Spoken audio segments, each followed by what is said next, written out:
Oke, kita akan mulai tentang sampling kerja atau work sampling. Anda perhatikan, Anda kan sudah belajar terakhir adalah tentang pengukuran waktu kerja menggunakan jam henti. Sekarang, kalau dalam situasi kerja seperti yang ada di layar, kira-kira menurut Anda mudah nggak kita mengukur waktu kerjanya menggunakan jam henti? Sedikit sulit, Bu. Kenapa? Tidak. Sulitannya kenapa kira-kira? Terkadang kan ada kelelahan, Bu. Terus orang kan kadang ada longgarnya gitu. Nggak mungkin kan kerja terus gitu, mesti ada rehatnya. Kalau pengukuran waktu kerja dengan jam henti juga ada kelonggaran dan sebagainya. Benar, memang untuk pekerjaan yang ada di layar ini, dia lebih sukar dihitung menggunakan jam henti. Kenapa? Anda lihat dari karakteristik pekerjaannya. Misalkan teller bank. Teller bank apakah pekerjaannya selalu tetap? Apakah dia hanya melayani pelanggan? Seperti tidak. Kadang dia juga menghitung uang. Kemudian kadang dia perlu koordinasi dengan atasannya atau dengan bagian lain. Atau pada tukang fotokopi. Pada tukang fotokopi, kita di sini pekerjaannya tidak hanya terbatas fotokopi. Dia juga menjilid, kemudian melayani pelanggan, mungkin melaminating dan sebagainya. Dalam situasi seperti pekerjaan yang ada di layar tadi, kita agak kesulitan kalau kita menggunakan jam henti. Oke ya, yang akan kita bahas hari ini tentang sampling kerja. Ini adalah topiknya. Yang pertama pendahuluan, kemudian langkah pengukuran sampling kerja, melakukan sampling pekerjaan, dan sampling kerja untuk menetapkan waktu baku. Nah, kembali kepada topik sebelumnya tentang cara pengukuran waktu. Sampling kerja masih termasuk dalam bagian pengukuran waktu kerja menggunakan cara langsung. Jika pembahasan minggu lalu menggunakan jam henti, maka saat ini kita menggunakan sampling kerja, jadi masih secara langsung. Oke. Nah, definisinya dia adalah salah satu teknik untuk mengadakan sejumlah besar pengamatan. Sama ya, kita mengamati aktivitas kerja dari mesin, proses, atau pekerja atau operator. Kata sampling itu berarti nanti akan didasarkan atas hukum probabilitas waktu kerja yang dibagi atas titik-titik waktu yang bersifat diskrit dan ditetapkan secara random atau acak karena ada kata sampling di situ.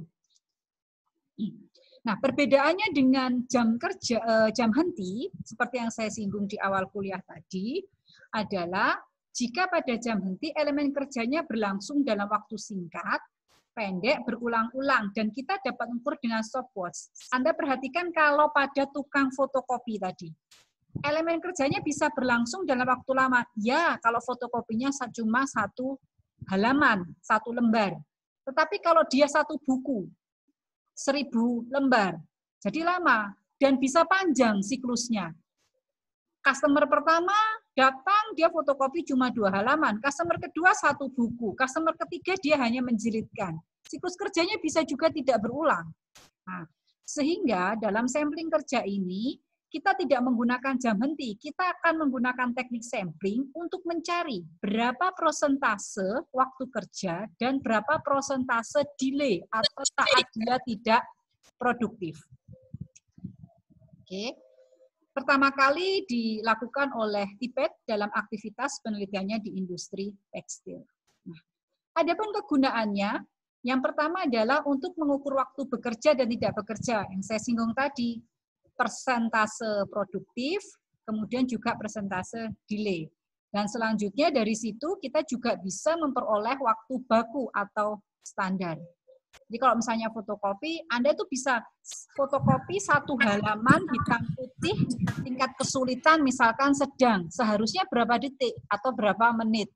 jilid buku dengan ketebalan sekian ratus halaman. Teknik jilidnya misalkan soft cover, ya. Itu kira-kira dia butuh berapa jam atau berapa menit.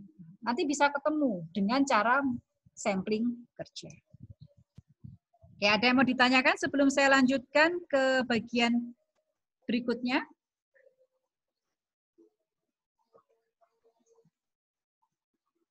Bisa didengar suara saya? Bisa, Bu. Oke. Bisa, Bu. Kita masuk ke langkah pengukuran sampling kerja.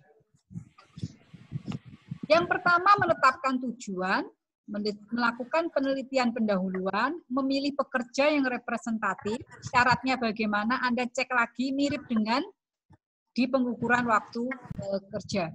Pelatihan jika diperlukan, siapkan peralatan, memisahkan kegiatan menjadi elemen pekerjaan yang akan diukur, kemudian menentukan waktu pengamatan secara acak. Oke, kita masuk ya. Yang terpenting salah satunya adalah pemisahan elemen. Jadi suatu pekerjaan nanti dibagi menjadi beberapa elemen. Nah, elemen ini akan diamati pada titik waktu secara random. Misal, pekerjaan teller bank. Anda akan bagi dia menjadi beberapa elemen. Pertama, melayani pelanggan. Misalkan ya. Kedua, menghitung uang. Kemudian ketiga, menulis, misalkan menuliskan sesuatu. Kemudian keempat bisa saja menyerahkan uang dan sebagainya. Tergantung elemen ini semakin detail sebenarnya semakin bagus dan biasanya diperlukan penelitian pendahuluan untuk mengetahui elemennya. Kalau pekerjaan fotokopi, misalkan menjilid, laminating, kemudian memfotokopi, melayani pelanggan, dan transaksi keuangan, misalkan dia juga berlaku sebagai kasir. Nah, dari tiap kegiatan itu diketahui sifat dan jenis output identification unitnya. Oke, jadi kalau fotokopi, kembali lagi ke contoh yang tadi, itu kita jelas kalau fotokopi berapa lembar, kan outputnya itu nanti hitungannya. Satu hari dia bisa menghasilkan berapa lembar, jelas. Kalau buku berapa jilitan misalkan. Nah, contoh pemisahan elemen seperti ini ya, ini kegiatan produktif. Nah, ini contoh misalkan load and unload, jadi bongkar muat. Untuk pemesinan ya, misalkan setup mesin, ini termasuk kegiatan produktif. Kemudian inspeksi juga termasuk kegiatan produktif, penanganan material. Ini kalau di jasa, fotokopi, menjilid, melayani pelanggan. Kegiatan tidak produktifnya, misalkan away dan idle. Oke, ini adalah contoh lembar pengamatan. Ini nanti samplingnya itu di sini, di random time-nya akan saya ajarkan nanti. Kemudian kegiatan produktifnya apa saja? Karena ini di bagian pemesinan, maka di sini dia ada machining ya, welding, ngelas, kemudian berkaitan dengan pipe fit, mungkin general labor, jadi pekerjaan umum, elektrik mungkin pekerjaan dengan terkait kelistrikan, carpenter, janitor, dan sebagainya, kemudian non-produktif. Non-produktif dia bagi menjadi misalkan menunggu, kemudian atau delay, atau personal, kebutuhan personal, dan sebagainya. Oke. Nah, kembali ke kata sampling tadi, bahwa di sini yang terpenting adalah bagaimana menentukan waktu pengamatan secara random atau acak. Jadi gini, Anda mau mengamati suatu pekerjaan menggunakan teknik sampling. Gampangnya, Anda datang ke stasiun kerja tersebut, Anda amati, dia lagi ngapain, pekerja yang akan menjadi subjek pengamatan Anda. Nah, dia lagi ngapain itu, kan dia bekerja dari jam 8 sampai jam 4 sore, katakanlah 8 jam kerja. Apakah Anda harus nongkrong di situ, dari jam 8, dilihatin terus pekerjanya sampai jam 4 sore? Kira-kira masuk akal nggak?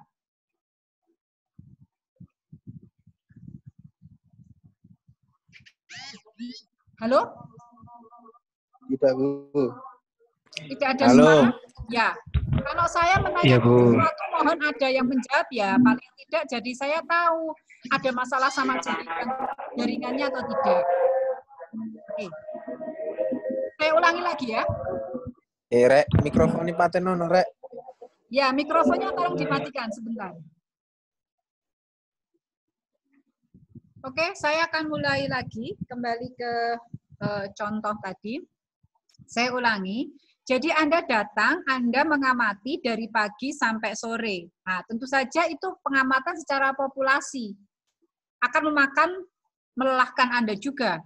Sehingga kita akan menggunakan sampling. Kita akan ambil beberapa waktu dari pengamatan tersebut. Nah, bagaimana cara kita menentukan kapan saya harus melakukan pengamatan? Tes, ada yang dengar? Dengar, Bu. Oke. Maka kita menggunakan pilihannya ada dua. Kita bisa menggunakan tabel angka acak atau kita bisa menggunakan random generator dari Excel ataupun dari aplikasi. Aplikasi di smartphone Anda bisa. Misalkan, oke ya. Contoh, suatu perusahaan memiliki jam kerja 8 sampai 4 sore. Kemudian dengan jam istirahat adalah jam 12 sampai 13. Anda menetapkan satuan panjang pengukuran 5 menit. Ini pilihan, boleh 5 menit, boleh 10 menit, boleh 3 menit. Oke, cuma lazimnya 5 menit. Nah, pengukur bermaksud melakukan sampling pekerjaan sebanyak 36 kali dalam satu hari. Jadi satu hari itu dari jam 8 sampai jam 4 sore Anda memutuskan, baiklah saya akan mengamati 36 kali titik pengamatan. Nah, jam berapa saja yang harus saya ambil untuk melakukan pengamatan tersebut, inilah yang akan dilakukan menggunakan tadi secara acak menggunakan tabel atau random generator. Pertama Anda bagi dulu dari jam 8 sampai jam 4 sore per 5 menit.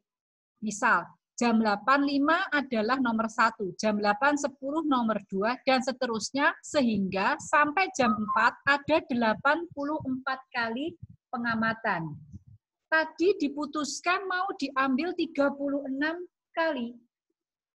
Oke ya, mau diambil 36 kali. Jam berapa saja?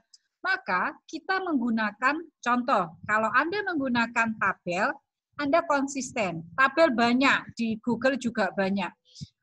Anda ambil konsisten dan tabel berbeda-beda ya. Anda ambil sembarang, misalkan baris. Maka Anda ambil baris pertama, kemudian lanjut baris kedua. Misalnya kurang nanti. Atau ambil dari kolom, ini kan saya potong. Di bawah ini sebenarnya ada banyak. Atau dari kolom pertama, lanjut kolom kedua. Kalau kurang, nanti lanjut kolom ketiga. Oke, kita ambil dari baris pertama. Baris pertama angkanya adalah 950622. Anda putuskan, tadi ada 84 kali pengamatan, kan? Berarti 2 digit ya, 2 digit. Maka Anda ambil 2 digit pertama sebagai patokan. Atau Anda juga boleh mengambil 2 digit terakhir. Misalnya ini, 950622. Anda ambil digit-digit terakhirnya. 22, 85, 42, 07, 93 juga boleh. Tapi kalau dalam contoh ini kita akan ambil 2 digit depan dan lanjut seterusnya. Jadi 950622 saya ambil 950622. Lanjutannya 220985, 220985 dan seterusnya sampai di sini contoh 907093 dan seterusnya 90 70 73. Oke, nah lalu 95 kita pilih, kan 2 digit aja kita pilih. Tadi ada berapa? 84, berarti 95 tidak masuk. Berarti kita coret, nggak masuk. 6 masuk, 22 masuk. Ketemu lagi 22, berarti ngulang lagi. Berarti tidak kita masukkan. Kemudian 9 masuk, 85 tidak masuk. Karena kita ada 84. Populasinya tidak ada 84. Dan seterusnya, akhirnya terpilih 6, 22, 9, 74, 29, 42, 78, dan seterusnya sampai 36, lalu diurutkan. Hasil pengurutannya adalah seperti ini. Ada pertanyaan sebelum saya lanjutkan? Bu. Tidak, Ya. Bu. Tidak, Bu, saya mau tanya. Siapa? Us. Ya? Bu, itu tabelnya itu sudah ketetapan dari metode ini atau ada lagi, Bu? Bebas. Anda tinggal googling. Tabel random. Pasti keluar. Nanti hasilnya bukan 950622. Sembarang. Oke. Paham? Terima kasih, Bu. Nah, nanti tak ajari pakai Excel aja. Lebih mudah. Oke, habis ini ya. Pakai Excel. Oke. Nah, Oke, Bu. sekarang ini... Bu mau tanya, Bu. Nggih. Siapa? Aris, Bu. Muhammad Aris. Ya, gimana, Mas? Untuk tabel sama kolomnya apakah sama, Bu? Oh, nggak mungkin sama, Mas. Pasti berubah-ubah terus namanya random. Nggak, maksudnya untuk tabel ke bawahnya 5 atau bagaimana gitu? Enggak. Kalau Anda mungkin bisa googling, cari tabel random. Nanti berbeda-beda. Ini kan saya cuma ngasih contoh. Saya cuma ngasih contoh. Kalau Anda ambil dalam satu baris, misalnya dari sini, ini saya dari kiri sampai kiri sampai ke kanan lanjut dan sebagainya. Anda boleh ngambil per kolom ini boleh. Atau Anda juga boleh start dari tengah-tengah. Misalnya begini ya. Saya ambil acak 783807 194 enggak masalah. Oke. Oke, sebentar lagi ini akan mati dalam 10 menit. Jadi nanti kita langsung masuk ke kelas. Nanti saya ajari yang pakai Excel. Tunggu sebentar. Kita masih pakai tabel ya. Nah, tadi sudah kita urutkan. Ke bawah ini ada 36. Memang tidak sengaja tidak saya tunjukkan ya, saya ringkaskan aja. 36 setelah disort, diurutkan dari kecil terbesar, terpilih titik pengamatannya titik pertama, ketiga, 6, 7, 8, 9, loncat ke 13, 15, ini semua ada 36 kali titik pengamatan. Anda perhatikan, tidak semua kan 2 nggak terpilih, 4, 5 tidak terpilih, 10, 11, 12 tidak terpilih, dan sebagainya. Lalu, kita plotkan ke. Nah, yang saya kasih kuning-kuning itu berarti Anda ngamati di jam itu. Jadi pada jam lebih 5 Anda lihat, dia lagi ngapain, pekerja yang jadi pengamatan. Jam 8 lebih 15 Anda lihat lagi. Kemudian 45 ini Anda tidak melakukan. Nah, di sini kan acak. Oke ya. Nah, melakukan secara acak. Jadi ada 36 kali pengamatan, di mana pada jam 8 lebih 5 sampai jam 9 dia 1, 2, 3, 4, 5, 6. Kemudian pada jam 9 sampai jam 10 dia 5 dan seterusnya. Oke? Nah, sekarang saya akan mengajarkan pada Anda tentang Excel.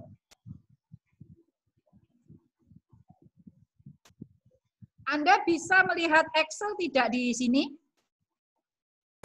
Bisa, Bu. Bisa, Bu. Bisa, Bu. Bisa. Kalau pakai Excel gimana?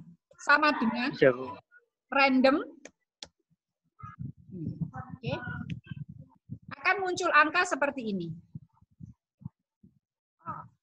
Barang Anda bikin gitu boleh. Anda begini juga nggak masalah, pilih aja, dia berubah-ubah terus. Atau kalau mau Anda bikin, dia random dari 0 sampai 100. Sorry, kurang between.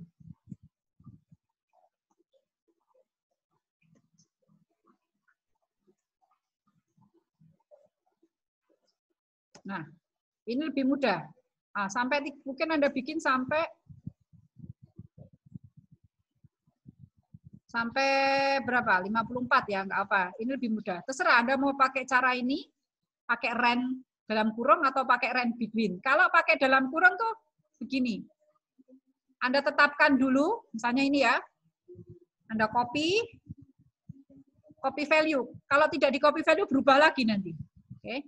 Nah, kemudian Anda tetapkan, Anda pilih 2 digit pertama, 96, misalkan 51, 22. Ini kan yang dari sini. 70, 48, 27. Misalkan ya. Nah, ini abaikan. Yang di sini abaikan, Anda lihat di sini. Nah, ini tidak terpilih kan? Tidak terpilih. Karena lebih dari 84. Ini terpilih. Oke, ini terpilih.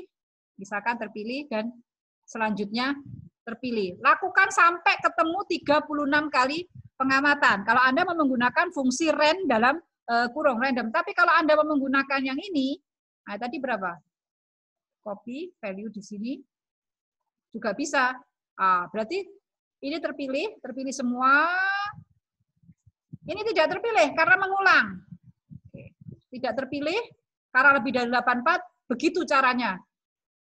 Ini ada yang double enggak? Ini tidak terpilih karena 94. Yang ini terpilih, enggak ada double. Nah, lakukan sampai 36, kemudian Anda urutkan dari nomor dari kecil ke besar. Itu caranya untuk melakukan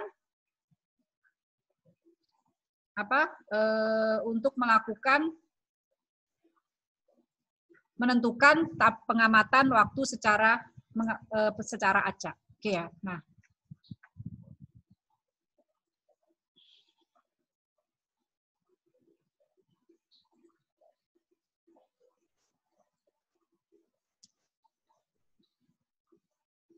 maaf, macet.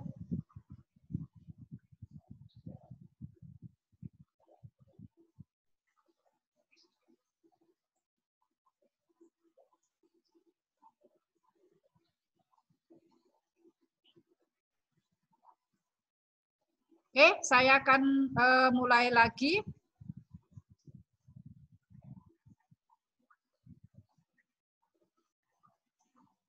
Oke. Bisa, Bu. Selanjutnya adalah kita mengetes banyaknya pengamatan yang diperlukan berapa. Tadi kan ditetapkan 36. Oke. Nah, sekarang kalau kita mau menentukan, sebenarnya saya cukup mengamati. Gimana? Halo? Bagaimana? Ada masalah? Nggak ada, Bu. Lanjutkan, Bu. Oh, ya wes. Nah, menentukan banyaknya pengamatan berdasarkan margin error dan margin error, ya. Ini ya, ini rumus jadinya. Kalau Anda menggunakan tingkat 5%, okay, kemudian tingkat kepercayaan 90%, maka rumusnya adalah seperti ini. Rumus awalnya yang di atas ini, kemudian rumus akhirnya seperti ini. Nah, P-nya ini berapa? P ini adalah persentase produktivitas. Kalau secara umum, itu adalah 75% atau 0,75. Tapi kalau untuk orang Indonesia mungkin antara 60 sampai 70% ya. Kecuali dia memang biasanya sangat produktif. Contoh, kalau misalnya menggunakan tabel juga bisa. Untuk tingkat akurasi 5% dengan tingkat tadi kepercayaan 95%, kalau persentase produktivitasnya 75%, dia produktifnya itu 75%, maka kita membutuhkan pengamatan sebanyak 535 kali pengamatan. Kalau satu hari 36 kali pengamatan, maka Anda membutuhkan berapa hari kira-kira? Kira-kira Anda membutuhkan 14 hari atau 2 minggu lebih. Hampir 3 minggu Anda melakukan pengamatan. Tapi begitu akurasinya Anda naikkan, jadi nggak apa-apalah errornya saya tambah jadi 10%, maka dia 135 kali pengamatan. Kalau berdasarkan tabel. Kemudian selanjutnya menyusun batas kontrol atas dan batas kontrol bawah untuk uji keseragaman data. Dan terakhir kita menguji kecukupan data. Oke. Langkahnya akan saya tunjukkan setelah ini. Melakukan sampling pekerjaan. Saya akhiri meetingnya ini, saya sambung 3 menit lagi. Silakan leave meeting, tidak masalah.